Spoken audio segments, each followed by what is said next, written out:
평안하셨습니까? 네, 오늘도 우리 하나님 주시는 말씀 함께 읽겠습니다. 스가랴서 5장 1절에서 11절 말씀. 스가랴서 한 장입니다. 5장 함께 읽겠습니다. 내가 다시 눈을 들어 바라보니 두루마리가 날아다니고 있었다.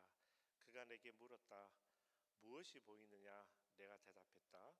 두루마리가 날아다니는 것이 보입니다. 길이가 20규빗, 너비가 10규빗입니다. 그가 내게 말했다. 이것은 온 땅에 두루 돌아다닐 저주다.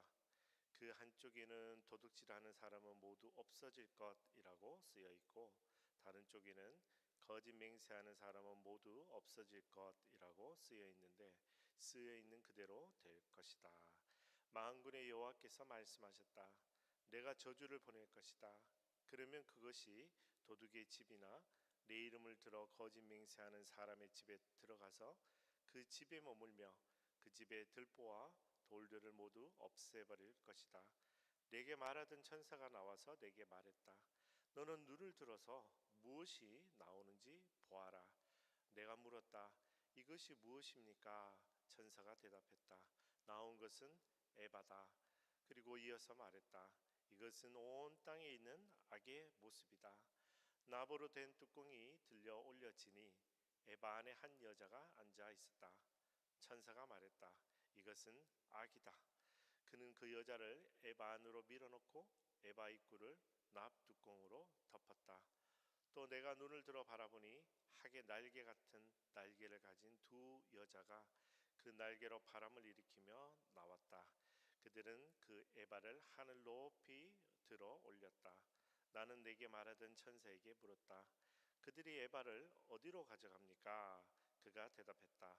시날 땅으로 가서 에바의 집을 지어주려는 것이다. 다 지어지면 에바를 거기 제자리에 놓을 것이다. 아멘. 아멘. 제가 직장 생활할 때 가장 힘들었던 것이 제가 아니고 남이 저지르는 일을 제가 해결해야 될 때, 저도 보면 좀 이기적으로 살았던 것 같습니다만, 어쨌든 이거는 내가 한 일이 아닌데 싶은 일들로 인해서 제가 무언가를 할 때 굉장히 힘들었던 기억이 많습니다. 근데 아마 대부분의 직장이 저와 비슷할 것 같습니다. 자기 일에 자기 책임은 지지만 남의 일에 자기 책임지는 것은 굉장히 싫어하죠. 그래서 오죽하면 뭐 소송도 하고, 그렇죠? 사내 정치도 하고 그런 것 같습니다. 우리가 성경을 읽다 보면 그런 경험을 많이 합니다. 그런 생각을 많이 합니다. 하나님이 얼마나 바쁘시고, 만약 제가 그럴 리는 없지만 제가 만약 하나님 입장이었다면 얼마나 짜증이 났을까. 성경 처음부터 끝까지 항상 우리가 무언가를 저지릅니다. 죄도 짓고요, 악을 행하고요, 하나님 하지 말라는 거 그렇게 열심히 합니다. 근데 하나님 한 번도 짜증내거나 화를 내기보다 그 본문 어디에도 하나님은 늘 우리를 사랑한다고 말씀하시고, 그리고 또 우리를 위하여 여러 가지 많은 일들을 하십니다. 특별히 오늘 스가랴서 환상을 보면 악을 재판하기 위해 저주를 보내시고, 악을 없애기 위해 악을 멀리 옮기셔서 영원히 봉인하신다고까지 말씀하십니다. 그래서 저는 이 하나님을, 이 사랑의 하나님을 아바 아버지라 부를 수 있음이 얼마나 감사하고 행복한지 모르겠습니다. 오늘 말씀을 묵상하며 여러분도 함께 감사하고 행복을 누리기 원합니다. 그럼 본문으로 돌아가서 함께 살펴보겠습니다. 오늘 본문인 스가랴서 5장은 어제 4장에 이어서 계속되는 환상입니다. 특별히 5장에는 환상이 두 개가 있습니다. 여섯 번째 환상, 일곱 번째 환상. 여섯 번째 환상은 날아가는 두루마리. 지난번에 제가 표를 보내드렸는데 참고하시면 되겠습니다. 날아가는 두루마리는 1절에서 4절. 그래서 언약을 어기는 자에게 저주가 임한다라고 우리 그 내용으로 되어 있죠. 일곱 번째 환상은 광주리 속에 있는 여인, 혹은 바구니 속에 있는 여인이죠. 5절에서 11절 사이에 있습니다. 이때는 악이 신할 땅, 이 신할 땅은 바벨론을 상징하는데요. 바벨론으로 옮겨진다라는 두 가지 내용으로 되어 있습니다. 앞에 있는 환상들과 비슷하게 여섯 번째, 일곱 번째 환상도 하나님이 우리에게 뭔가를 약속하시는 본문이라는 것을 기억하며 우리 1절, 2절 읽으며 차례대로 살펴보겠습니다. 1절, 2절. 내가 다시 눈을 들어 바라보니 두루마리가 날아다니고 있었다. 그가 내게 물었다. 무엇이 보이느냐? 내가 대답했다. 두루마리가 날아다니는 것이 보입니다. 길이가 20규빗, 너비가 10규빗입니다. 아멘. 두루마리가 날아다니니까 이미 신비로운 환상인 것을 우리는 알 수 있습니다. 오늘 성경은 왜 두루마리가 날아다니는지는 말하고 있지 않습니다. 그런데 명확하게 말하고 있는 것이 두 가지가 있는데요. 첫째, 그 크기, 그리고 둘째는 그 내용입니다. 먼저 크기를 1절, 2절에서 보면 크기는 무려 가로가 20규빗, 세로가 10규빗입니다. 규빗은 보통 45cm를 이야기합니다. 그러면 가로 9m, 세로 4.5m 크기의 두루마리입니다. 스가랴 서가 쓰여질 당시의 두루마리 크기는 세로가 30cm, 가로는 조금씩 다릅니다. 내용에 따라서. 예를 들어서 우리가 사해사본이라고 알려진 쿰란 공동체가 남긴 사해 지역에서 발견된 성경 사본 중에 이사야서는 온전하게 발견이 됐는데 이사야서 66장 전체가 한 두루마리에 발견되었습니다. 이 두루마리 세로는 26cm에 불과하지만 가로는 무려 7.3m입니다. 그러니까 지금 하늘을 날아다니는 두루마리와 비슷한 크기의 두루마리가 발견이 되었습니다. 그래서 지금 이 두루마리는 그다지 크다고 볼 수는 없는데 세로까지 보면 크죠. 세로가 4.5m, 가로가 9m. 우리 한국 사람들은 경부고속도로를 압니다. 경부고속도로 상하인선을 왔다 갔다 하면 길가에 차 타고 다니는 사람이 볼 수 있도록 큰 광고판, 입간판이 있죠. 옥상 간판이 있습니다. 이 광고판의 크기가 이게 규정이 되어 있거든요. 법으로. 가로 17m, 세로 8.8m라고 합니다. 그러니까 이 두루마리는 요 입간판보다도 조금 작은, 그러나 어쨌든 누구든지 봤을 때 쉽게 뭔가 적혀 있다라는 것을 깨달을 수 있는 크기, 그렇게 이해하시면 되겠습니다. 또 하나는 이 크기와 관련된 놀라운 사실이 있는데요. 이 성경에 이 두루마리 크기와 똑같은 크기로 기록된 것이 단 하나 있습니다. 바로 솔로몬의 성전에 있는 현관입니다. 열왕기상 6장 2절에서 3절 말씀인데요. 제가 읽겠습니다. 솔로몬 왕이 여호와를 위해 건축한 성전은 길이가 60규빗, 너비가 20규빗, 높이가 30규빗이었습니다. 성전의 낭실이라는 것은 현관을 얘기합니다. 낭실은 길이가 성전 너비와 같아 20규빗, 그 너비는 성전 앞에서부터 10규빗으로 들어갔습니다. 아멘. 그래서 이 두루마리의 크기를 스가랴가 보았을 때, 들었을 때, 스가랴는 사실 제사장 집안의 사람이거든요. 그러니까 솔로몬의 성전이 어떤 크기인지 알고 있었을 겁니다. 왜냐하면 지금 성전을 재건축하고 있고, 성전을 재건축하기 위해서 기초를 놨거든요. 땅에 기초를 놓고 그 성전을, 솔로몬의 성전을 기억하며 성전을 다시 짓는 과정이 있었습니다. 그러니 스가랴는 물론 이 예언을 듣는 제사장 집안의 사람들은 다 이 크기가 솔로몬 성전의 현관 크기인데? 라는 것을 깨달았을 겁니다. 그럼 성전의 현관의 그 크기가 지금 두루마리 크기와 같다고 했을 때 그 성전의 현관이 뭐 하는 곳이냐? 예배 드리기 위해 준비하는 것이죠. 정결케 하는 것입니다. 성전에 들어가기, 제사장의 제단에 들어가기 전에 그 앞에 현관에서 모든 먼지를 털고 옷을 정결케 하고 준비하는 곳. 그러면 다시 말해 이 두루마리 크기를 봤을 때 많은 사람들이 성전에 하나님의 성전을 새로 지으라고 지금 말씀하시는 과정이잖아요. 그 과정에서 하나님이 말씀하셨구나라고 사람들이 이 크기로 깨달을 수 있었을 것입니다. 자, 그 다음에 내용은 그러면 어떤 것이 있느냐? 내용은 3절 4절에 이어지죠. 3절 4절 읽겠습니다. 그가 내게 말했다. 이것은 온 땅에 두루 돌아다닌 저주다. 그 한쪽에는 도둑질하는 사람은 모두 없어질 것이라고 쓰여 있고, 다른 쪽에는 거짓 맹세하는 사람은 모두 없어질 것이라고 쓰여 있는데, 쓰여 있는 그대로 될 것이다. 만군의 여호와께서 말씀하셨다. 내가 저주를 보낼 것이다. 그러면 그것이 도둑의 집이나 내 이름을 들어 거짓 맹세하는 사람의 집에 들어가서 그 집에 머물며 그 집의 들보와 돌들을 모두 없애버릴 것이다. 아멘. 두루마리는 목적이 글을 적는 것이죠. 네, 그래서 글이 적혀 있습니다. 어떤 글이 적혀 있느냐? 두 가지 내용이 적혀 있습니다. 도둑질하는 사람과 거짓 맹세하는 사람에 대한 심판의 메시지입니다. 이 두 가지 대표적인 악한 행위는 각각 10계명이 나오죠. 도둑질은 이웃을 사랑하는 계명을 어긴 것이고요. 거짓 맹세하는 것은 하나님을 사랑하는 계명을 어긴 것입니다. 다시 말해 하나님의 모든 계명을 어긴 자들에 대한 하나님의 심판의 메시지입니다.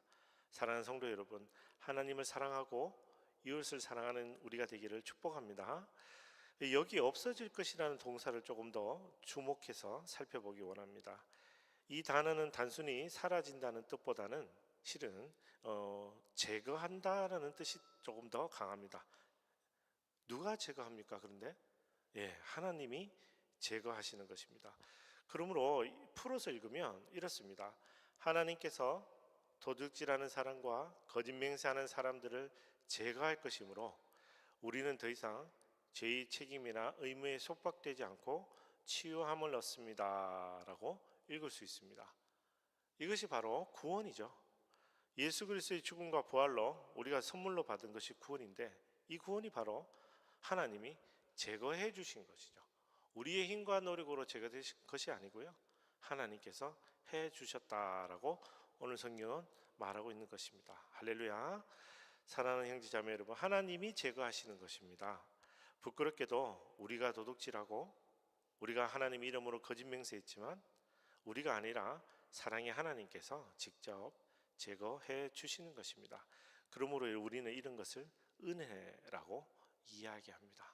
그래서 오늘은 스가랴서에서 또 우리는 하나님의 은혜를 경험할 수 있습니다. 이제 7번째 환상으로 넘어가 볼까요? 5절 6절 읽겠습니다. 내게 말하는 천사가 나와서 내게 말했다. 너는 눈을 들어서 무엇이 나오는지 보아라. 내가 물었다. 이것이 무엇입니까? 천사가 대답했다. 나온 것은 에바다. 그리고 이어서 말했다. 이것은 온 땅에 있는 악의 모습이다. 아멘. 여기 에바는 바구니, 광주리를 이야기합니다. 자, 이번에도 천사는 눈을 들어 보라고 합니다. 저는 이 표현을 참 좋아합니다. 눈을 들어 하나님을 바라보는 것. 왜냐하면 우리가 저도 그렇습니다. 살다가 이렇게 힘들잖아요. 그러면 점점 눈이 내려갑니다. 뭐 잘한 건 없지만 잘난 척할 때는 눈이 올라가죠. 콧대가 높아진다고도 우리말로 이야기합니다만, 사람이 자꾸 우울해지고 그리고 자신을 죄책감에 쌓이면 점점점 눈이 내려가죠.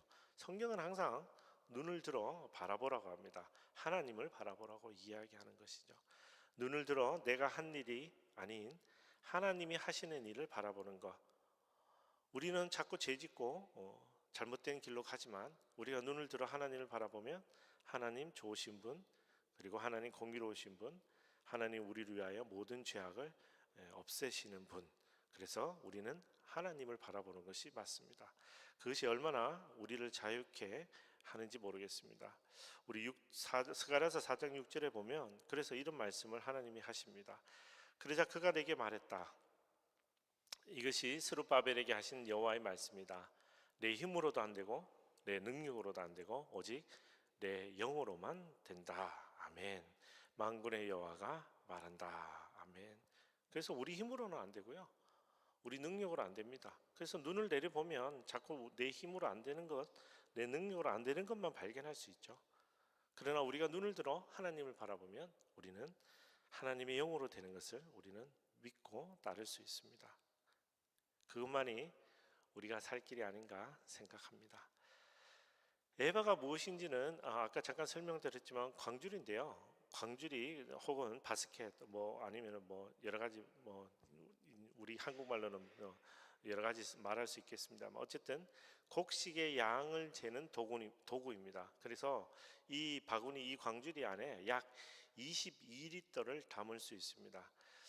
22리터 그러니까 감이 잘 안 오르잖아요.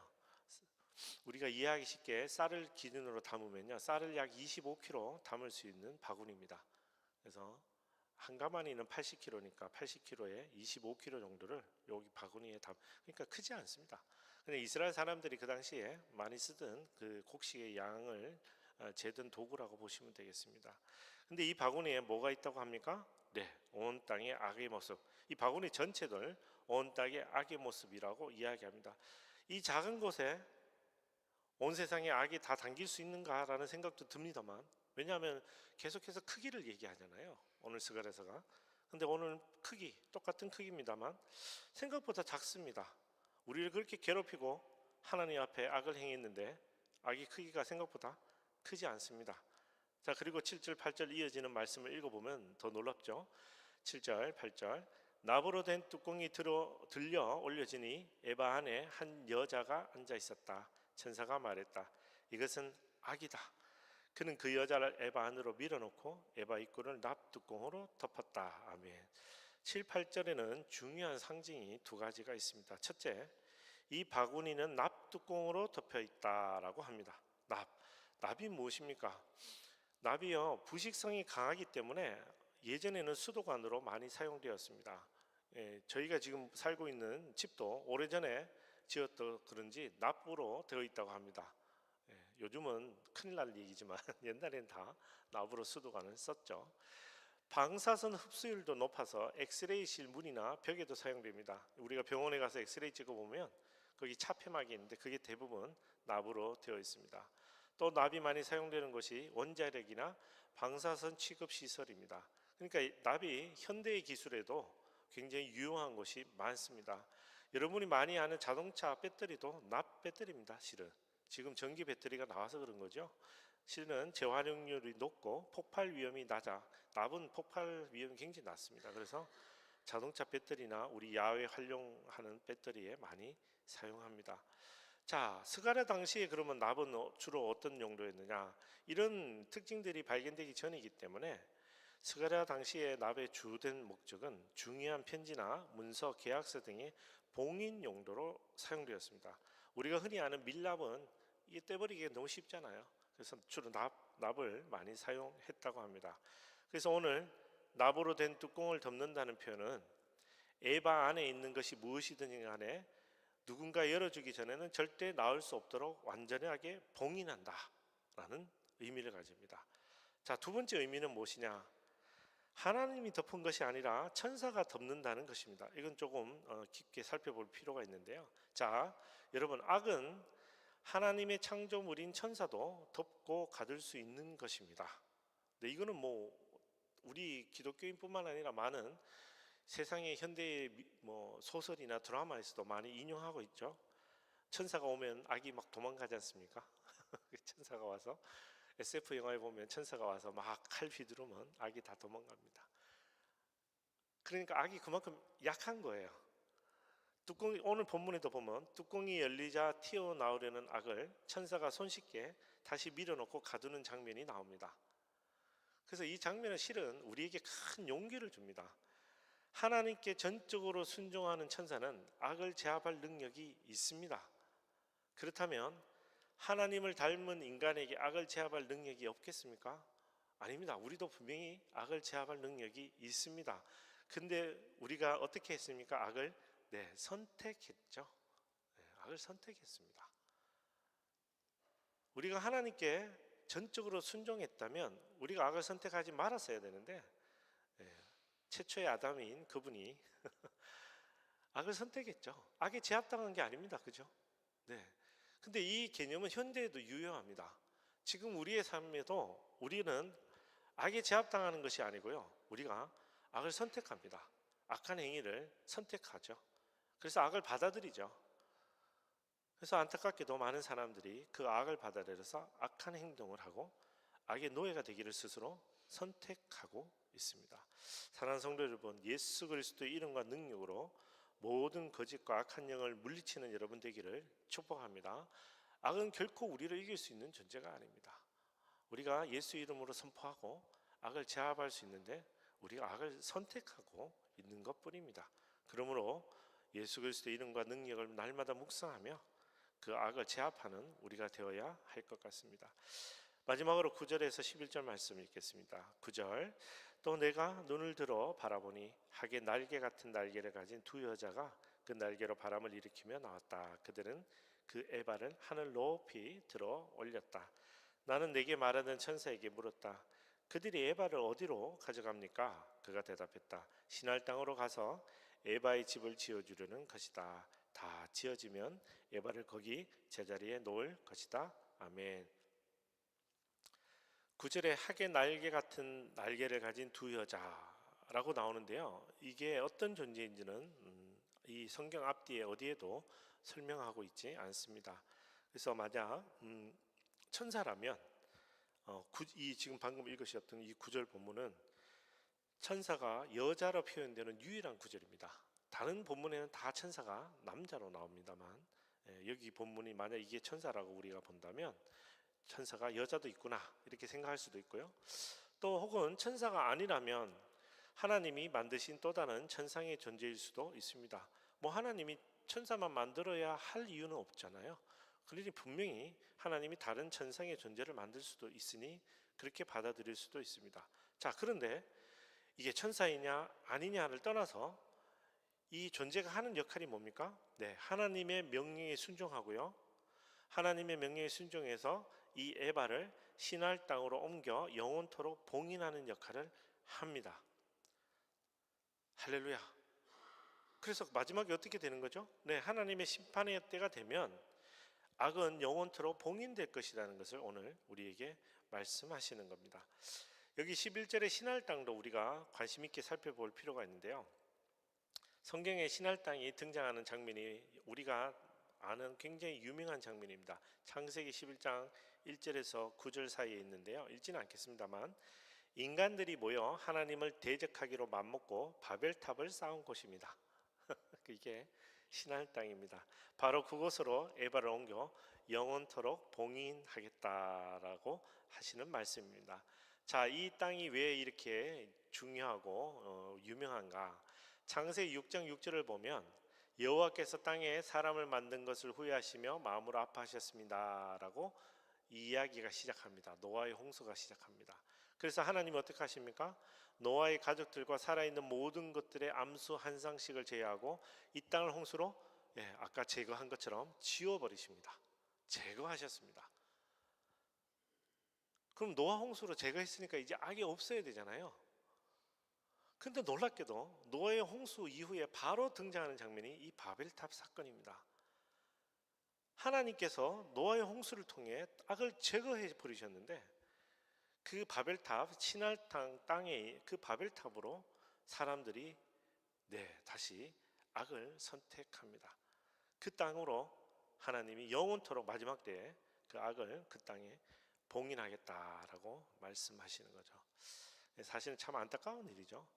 노아의 홍수로 악이 다 멸망했는데 우리 다시 이 땅에 악이 오는 것을 보면 우리 인간이 얼마나 연약한지 볼 수 있는 것 같습니다. 자, 이제 말씀을 정리해 볼까요? 우리 큐티 묵상과 적용의 관점에서 정리하면, 묵상의 관점에서 오늘 말씀을 찾아보면 1절부터 쭉 읽어보면서 우리는 어떤 하나님을 찾을 수 있습니까? 성전의 낭실과 같은 두루마리를 보여주시는 하나님, 그리고 그로 인해 성전 건축을 통한 말씀의 중요성을 깨닫게 하시는 하나님. 악행의 결과는 뭡니까? 저주죠. 하나님은 악행의 결과로 저주를 두셨습니다. 모든 율법, 계명, 규례 등을 어긴 자들에게 저주가 있다고 말씀하시죠. 악행의 결과로 인한 저주를 그냥 두시는 게 아니죠. 하나님이 어떻게 하십니까? 깨끗하게 하시겠다. 깨끗하게 해주시는 하나님. 온 땅에 있는 악을 하나님이 결코 그냥 두고 보지 않으십니다. 마지막 때에 반드시 에바에 가두시는 하나님, 그리고 시날 땅에 영원토록 봉인하시는 하나님, 그리고 또 오늘 본문에는 천사를 비롯한 신령한 존재를 만들고 그들로 하여금 복종케 하시는 하나님. 이 말씀 읽으면 우리도 복종해야 되는데, 그죠? 그런 하나님을 오늘 계속 찾을 수 있습니다. 자, 이렇게 묵상한 것을 그러면 우리 삶에 어떻게 적용할 수 있습니까? 자, 우리는 성전에서 예배 드리는 것을 중요하게 생각해야 될 것 같습니다. 이렇게 예배 드리는 거 굉장히 중요한 겁니다. 두루마리로 상징되는 것이 말씀이죠. 실은 말씀. 그래서 날마다 말씀을 읽고 묵상하게. 얼마나 이스라엘 백성들이 안 읽으니까 두루마리가 경부고속도로에 있는 광고 입간판만한 크기로 우리 눈앞에 막 날아다니는 거지 않습니까? 날아다닌다는 얘기는 모든 사람이 보라는 뜻이잖아요. 두루마리로 상징되는 말씀. 그래서 우리도 사실 매일 큐티해야 할 것 같습니다. 참고로 요즘 어린이 천사의 빵집이 맛집으로 소문이 났습니다. 그래서 조만간 청소년 천사의 빵집도 오픈할 거고요. 그리고 또 우리 성인 어른들을 위한 천사의 빵집도 오픈하려고 계속 기도하고 있습니다. 그리고 오늘 본문에 보면 악행의 결과는 반드시 저주뿐입니다. 우리 결과를 알고 행동해야 되는데요. 우리 이성적인 인간이라고 스스로 얘기하지만 우리 생각보다 이성적이지 않습니다. 악행의 결과가 저주인 것을 알고 있는데도 우리는 악행을 선택하고 악을 선택하는 것을 봅니다. 오늘 또 본문 읽어보면 하나님을 사랑하고 이웃을 사랑하라고 말씀하시죠. 예수 그리스도의 죽음과 부활로 모든 저주는 끊어졌음을 감사하는 여러분 되면 좋겠습니다. 그리고 또 하나 중요한 건데요. 천사의 무력에도 힘을 못 쓰는 악이라면 사실 우리는 천사보다 더 고귀한 존재거든요. 하나님 앞에. 왜냐하면 하나님이 직접 우리의 형상을 따라 지음받은 몸인데 우리가 악을 두려워할 이유가 뭐가 있겠습니까? 혹시라도 우리 차세대 아이들이 악을 두려워한다면 우리 담대하게 말씀해 주시면 좋겠습니다. 천사에게도 힘을 못 쓰는 악이라면 우리는 결코 악을 두려워할 이유가 없습니다. 악이 영원토록 봉인될 때 우리 또한 영원한 죽음에 처하지 않도록 예수 그리스도 이름으로 구원받고 회개하고 하나님의 자녀가 되어야 할 것입니다. 마지막은 반드시 봉인됩니다. 악이 봉인되면 악한 자들 역시 제거될 것이라고 오늘 성경은 말하고 있는 것이죠. 그러므로 이 모든 것을 묵상하고 적용하면 사랑하는 형제자매 여러분, 이 모든 묵상과 적용으로 저는 하나 더 고민하고 싶은 게 있는데 우리의 마음에 있는 에바, 바구니 안에는 무엇이 있는지 오늘 한번 뚜껑을 열어봤으면 좋겠습니다. 그래서 정말 선한 것들로 가득 찬 것인지 아니면 오늘 본문 말씀처럼 세상의 모든 악이 모른 척 했지만 내 마음 바구니를 열어봤더니 그 안에 있는 것인지, 만약 그렇다면 오늘 회개하고 예수 그리스도 이름으로 구원받는 여러분 되기를 축복합니다. 그래서 우리의 삶이 하나님 안에서 저주와 악을 떨치는 삶 되기를 축복합니다. 아멘. 우리 같이 기도하고 그리고 예배를 마치도록 하겠습니다. 우리 같이 기도할 때 하나님, 우리 마음 바구니 안에 무엇이 있는지 덜어보게 하시고 정결하게 하여 주시옵소서. 오늘 본문 말씀을 읽고 묵상하며 하나님을 찾게 하시고 찾은 것으로 우리 삶 가운데 적용하는 저희가 될 수 있도록 인도하여 주시옵소서. 우리 함께 기도하겠습니다.